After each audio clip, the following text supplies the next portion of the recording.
সুন্দরবনের কোল ঘেঁষেই অবস্থান খুলনার কয়রা উপজেলার। কপোতাক্ষ ও শাকবাড়িয়া নদী ঘিরে রেখেছে এ উপকূলের জনপদকে। এ এলাকার প্রাকৃতিক সৌন্দর্য দেশের অন্যান্য উপজেলা থেকে বেশ আলাদা এবং মনোমুগ্ধকর। তবে এখানকার নদীগুলো মানুষের জীবিকা নির্বাহের প্রধান উৎস হলেও ভাসিয়ে নিয়েছে হাজারো মানুষের বসতি, কেড়ে নিয়েছে জীবন জীবিকা। দীর্ঘদিন ধরেই কয়রা উপজেলার মানুষের জীবন কাটছে ঝড়ঝাপটার সাথে যুদ্ধ করে। সিডর, আইলা, আমপান সহ নানান দুর্যোগের ক্ষত আজও রয়ে গেছে এসব এলাকায়। জলোচ্ছ্বাস থেকে রক্ষার জন্য এ উপজেলায় রয়েছে প্রায় ১৫৪ কিলোমিটার বেড়িবাঁধ। প্রাকৃতিক দুর্যোগের আভাস আসলেই এই দুর্বল বেড়িবাঁধই হয়ে ওঠে এ এলাকার মানুষের ভয়ের কারণ। প্রতিবারই ঝড় বা জলোচ্ছ্বাসে বাঁধ ভেঙে পানি ঢুকে পড়ে লোকালয়ে, তলিয়ে যায় বসতি ও ফসলের ক্ষেত বা মাছের ক্ষেত। পানি বৃদ্ধি হবে, তারির পরে আমরা ওই ঝড় আসবে এইসব শুনি আমরা তাছাড়া কেন্দ্রে পাইনি, আমরা থাকি আবদায় ওঠি। কোনো জায়গায় মাটি আছে, কোনো জায়গায় নাই। যদি আল্লাহ একটা অঘটন যদি দেয় তা আমাদের কোনো একদম নিরুপায়।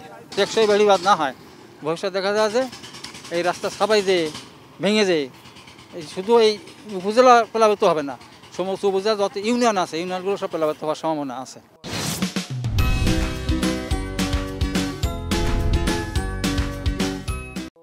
উপজেলায় 10টি পয়েন্টে বেড়িবাঁধ ঝুঁকিপূর্ণ। তবে 2022-23 অর্থবছরের শেষের দিকে 32 কিলোমিটার স্থায়ী বেড়িবাঁধ নির্মাণের একটি মেগা প্রকল্প শুরু করে পানি উন্নয়ন বোর্ড। সেখানে ব্যয় ধরা হয়েছে 1472 কোটি টাকা। প্রায় 630 কিলোমিটার মতো বেড়িবাঁধ রয়েছে। ইতিমধ্যে আমরা ঘূর্ণিঝড়ের পূর্বেই আমাদের যে ঝুঁকিপূর্ণ জায়গাগুলো রয়েছে সেগুলো চিহ্নিত করা হয়েছে এবং মাঠ পর্যায়ে আমাদের যারা কর্মকর্তা রয়েছে তারা এগুলো দেখভাল করতেছেন। জলোচ্ছ্বাসের ভয় ছাড়াও এই অঞ্চলের মানুষের একটি বড় সমস্যা সুপেয় পানির সংকট। এখানে পানিতে লবণাক্ততার পরিমাণ বেশি হওয়ায় বেশিরভাগ মানুষকেই কিনতে হয় পানি। নলকূপগুলো রয়েছে, এগুলোর পানি হচ্ছে খাওয়া যায় না, এগুলো লবণাক্ত। ডিপ কলের পানি মনে করো যে এলাকায় 2টা আছে, তার থেকে সংগ্রহ করে নেই। আর বেশিরভাগ আমরা ট্যাঙ্ক থেকে বৃষ্টির পানি ধরে রাখে। উপকূলবর্তী এই জনপদের মানুষের প্রধান আয়ের উৎস নদী থেকে মাছ শিকার ও কৃষিকাজ। অবকাঠামোগত কিছু উন্নয়ন হলেও এখানকার মানুষের আয় থেমে আছে সেই একই জায়গায়। আর্থসামাজিক উন্নয়ন না হওয়ায় এই এলাকা ছাড়ছেন হাজারো মানুষ। ঢাকা, খুলনা বা চট্টগ্রামের মতো শহরে গিয়ে করছেন দিনমজুরের কাজ। ধান লাগানো, মাছ মারা, এই বাউন্ডারি এলাকার কাজ হলেই যেভাবে হয়ে আসার যেভাবে হচ্ছে ওই কোনো উন্নতির আমি কোনো কিছু দেখতে পাচ্ছি না। কয়রা উপজেলার মানুষের মান উন্নয়নে উপজেলা প্রশাসন থেকে নেওয়া হচ্ছে নানা উদ্যোগ। কৃষিকাজ থেকে শুরু করে মাছ চাষে তাদের দেওয়া হচ্ছে প্রশিক্ষণ। জলবায়ু সহিষ্ণু অনেক জাতের উদ্ভাবন এখানে পরীক্ষামূলকভাবে করেছে এবং সফল আমরা দেখেছি। বিগত সময়ের চেয়ে এখন কৃষির উৎপাদন অনেক বেড়ে গেছে।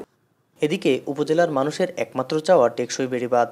তার জন্য কাজ চলমান রয়েছে বলে জানান স্থানীয় সংসদ সদস্য। পানিটা ওই ট্যাঙ্কিজাত করে রাখা এর বিকল্প নাই। এজন্য আমরা জরুরিভাবেই এই ট্যাঙ্কি প্রত্যেক ঘরে ঘরে যাতে পৌঁছায় সেই পরিমাণ চাহিদা দিয়েছে। খুলনার কয়রা উপজেলায় প্রায় 3 লাখ মানুষের বসবাস। টেকসই বেড়িবাঁধ সহ নিজেদের জীবনমান উন্নয়ন করতে চায় স্থানীয়রা। রামিম চৌধুরী, এখন, খুলনা।